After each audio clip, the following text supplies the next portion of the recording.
क्या आप इस आदमी के जैसे आसान में कपड़े इस्त्री करना चाहोगे?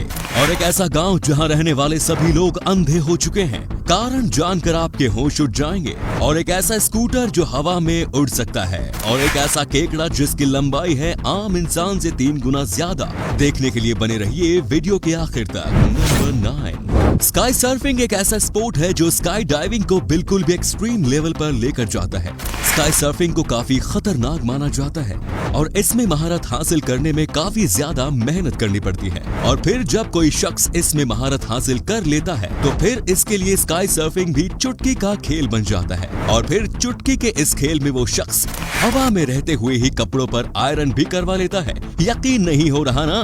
तो फिर इस वीडियो को देख लीजिए। स्काई सर्फर माइक फ्रोस्ट ने हेलीकॉप्टर से जंप लगाई और फिर वो हवा में खुद को स्टेबल करने की कोशिश करने लगा। इसके बाद sky diver Andy Ford iron लेकर उसके पास आई और माइक के स्काई सर्फ बोर्ड पर मौजूद कपड़े पर आयरन करने लगी। हवा में खुद को इस तरह से स्टेबल करके आयरन कर लेना बिल्कुल ही अविश्वसनीय है। जस्ट इमेजिन, अगर ये आयरन किसी के सिर पर गिर जाता तो शायद वो शख्स आयरन मैन बन जाता। नंबर 8, जापानीज स्पाइडर क्रैब एक ऐसा केकड़ा है जिसकी लंबाई इंसानों की लंबाई से 3 गुना ज्यादा होती है।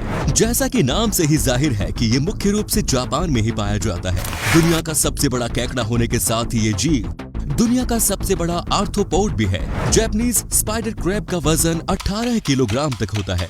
इस केकड़े के एक पंजे से दूसरे पंजे के बीच की लंबाई 18 फीट तक होती है, जो कि एक इंसान की लंबाई से 3 गुना ज्यादा है। हालांकि आकार के हिसाब से उनके पैरों की ताकत इतनी ज्यादा नहीं होती है और ये आसानी से टूट जाते हैं। लेकिन अच्छी बात यह है कि मोल्टिंग के दौरान इनके पैर वापस से विकसित हो जाते हैं। नंबर 7, फ्लाइंग कार भले ही अब तक एक सपना ही है, लेकिन लगता है कि अब फ्लाइंग स्कूटर का सपना पूरा होने वाला है। चीन के एक इन्वेंटर झाओ डेली ने अपने घर पर ही उड़ने वाला स्कूटर बनाने में कामयाबी हासिल कर ली है। अपने इस प्रोजेक्ट को पूरा करने के लिए उन्हें अपना घर तक बेचना पड़ा, लेकिन उड़ने वाला स्कूटर बनाने के प्रति उनका जुनून कम नहीं हुआ। 2 साल की मेहनत के बाद आखिरकार वो फ्लाइंग स्कूटर बनाने में कामयाब रहे। इस फ्लाइंग स्कूटर में 8 प्रोपेलर्स लगाए गए हैं, वहीं इसका मोटर सीट के नीचे लगाया गया है।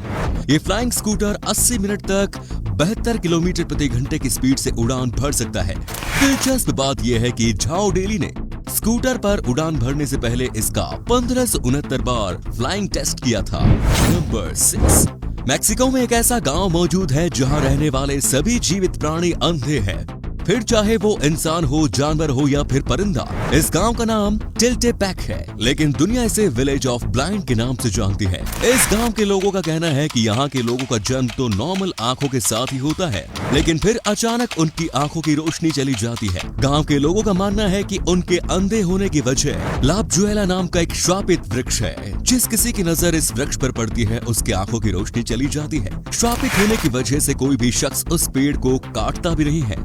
हालांकि वैज्ञानिकों का मानना है कि इस गांव में मक्खियों की कुछ जहरीली प्रजातियां पाई जाती है, जिसके काटने की वजह से इंसान और पशु पक्षी अंधे हो जाते हैं। अगर वैज्ञानिकों की बात सही है तो सरकार को जरूरी कदम उठाकर जहरीली मक्खी को खत्म करना चाहिए। नंबर 5, ये बात तो हम सभी जानते हैं कि ऑक्सीजन के बिना किसी भी जीव का विकास संभव नहीं है, तो फिर अंडों के अंदर विकसित होने वाले चूजों को ऑक्सीजन कैसे मिलती है? आपको जानकर हैरानी होगी कि बाहर से कंप्लीटली ऑलराइट दिखने वाले अंडों में दरअसल हजारों एयर होल्स या एयर सेल्स मौजूद होते हैं। मुर्गी के अंडों में इन छिद्रों की संख्या 7000 तक होती है। इन अंडों के खोल के अंदर 2 मेम्ब्रेन होते हैं। एयर सेल्स के रास्ते हवा मेम्ब्रेन तक जाते हैं। मेम्ब्रेन से ऑक्सीजन अंडे के चौड़े वाले भाग में स्थित एक थैली में जाता है। इस थैली से अंडे के अंदर पल रहे चूजों को ऑक्सीजन मिलता है। अंडे में जिस रास्ते से ऑक्सीजन अंदर जाता है उसी रास्ते से कार्बन डाइऑक्साइड बाहर निकलता है। जैसे जैसे अंडे के अंदर पल रहे चूजे का आकार बढ़ता है, ऑक्सीजन की थैली का आकार भी बढ़ता जाता है। नंबर 4, आप जो ये गोल्डन रंग के कपड़े को अपने स्क्रीन पर देख रहे हैं वो कोई मामूली कपड़ा नहीं बल्कि स्पाइडर सिल्क से बना दुनिया का सबसे बड़ा कपड़ा है।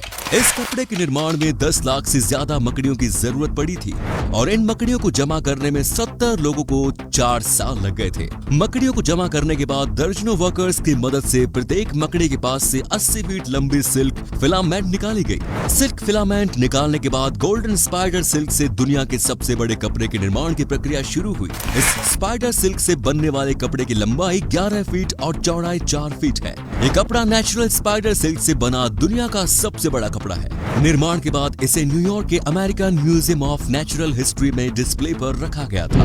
नंबर 3, पेड़ पौधे फोटोसिंथेसिस करते हैं। ये बात तो हमने स्कूल में सीख ली थी, लेकिन क्या आप जानते हैं कि पेड़ पौधे के अलावा भी एक जीव ऐसा है जो फोटोसिंथेसिस करता है? इस जीव का नाम लीफ शिप है, जो कि एक सी स्लग है। लीफ शिप एकमात्र मल्टी सेल्यूलर एनिमल है जो कि फोटोसिंथेसिस करके लाइट को एनर्जी में बदलता है। आमतौर पर ये जीव ग्रीन एल्गी खाते हैं। पेड़ के पत्ते की तरह दिखने वाले इसके शरीर के ऊपरी हिस्से पर क्लोरोप्लास्ट मौजूद होता है। इन्हीं क्लोरोप्लास्ट की मदद से फोटोसिंथेसिस की क्रिया होती है और ये जीव लाइट को एनर्जी में बदल देता है। आपको जानकर हैरानी होगी कि लीफ शिप सिर्फ फोटोसिंथेसिस से मिलने वाले एनर्जी से ही महीनों तक जीवित रह सकता है। नंबर 2, अगर किसी इलाके में लंबे समय तक सूखा पड़े तो फिर इंसान तो किसी तरह से मैनेज कर ही लेता है, लेकिन बेचारे पशु पक्षी प्यास से तड़प तड़प कर मर जाते हैं। जानवरों के इस तड़प को देखते हुए केन्या की पैट्रिक किलोंजो ने 2016 के भयंकर सूखे के दौरान जंगल में पानी पहुंचाने का फैसला किया। उन्होंने किराए पर एक टैंकर लिया और हफ्ते में 4 दिन टैंकर में पानी भरकर 50 किलोमीटर ड्राइव करके जंगल में जाकर जानवरों को पानी मिलाने लगे। ये सिलसिला लंबे समय तक चलता रहा, यहाँ तक कि जंगली जानवर पानी के इंतजार में पैट्रिक के आने से पहले ही उस जगह पर पहुँचने लगे। देखते ही देखते पैट्रिक के इस नेक काम की खबर पूरी दुनिया में फैल गई और आज पैट्रिक एक संगठन चलाकर जानवरों के लिए पानी की कमी को दूर कर रहे हैं। आज वो अफ्रीकन वाटरमैन के नाम से पूरी दुनिया में मशहूर है। पैट्रिक के लिए एक लाइक तो बनता है। नंबर 1, दुनिया भर के ज्यादातर होटल में ऑलमोस्ट सभी फैसिलिटीज अवेलेबल होती हैं। बस वहाँ मनचाहे किताब की कमी होती है, जिस कारण बुक लवर्स को थोड़ी परेशानी का सामना करना पड़ता है। लेकिन अब उन लोगों की ये शिकायत दूर होने वाली है, क्योंकि जापान की राजधानी टोक्यो में लाइब्रेरी थीम्ड होटल खुला है। इस होटल का निर्माण खासकर बुक लवर्स के लिए ही किया गया है और इन लोगों के लिए जगह किसी जन्नत से कम नहीं। इस होटल में बेड से सटे ही बुक शेल्फ्स मौजूद है, जिसमें जापानीज और इंग्लिश लैंग्वेज की लगभग 3000 किताबें मौजूद है। यहाँ हर फील्ड की किताबें मौजूद हैं। इस होटल के एक रात का किराया $32 से $50 के बीच है। तो दोस्तों, ये थे कुछ अमेजिंग फैक्ट्स। इनमें से कौन सा फैक्ट आपको सबसे जबरदस्त लगा, नीचे कमेंट्स में जरूर बताएं। आज का वीडियो हम यहीं पर एंड करते हैं। हमें उम्मीद है आपको ये वीडियो अच्छा लगा होगा। वीडियो को लाइक जरूर करें और अपने दोस्तों के साथ इसे शेयर जरूर करें। मिलते हैं एक और धमाकेदार वीडियो के साथ, तब तक के लिए अपना ख्याल रखिए। धन्यवाद।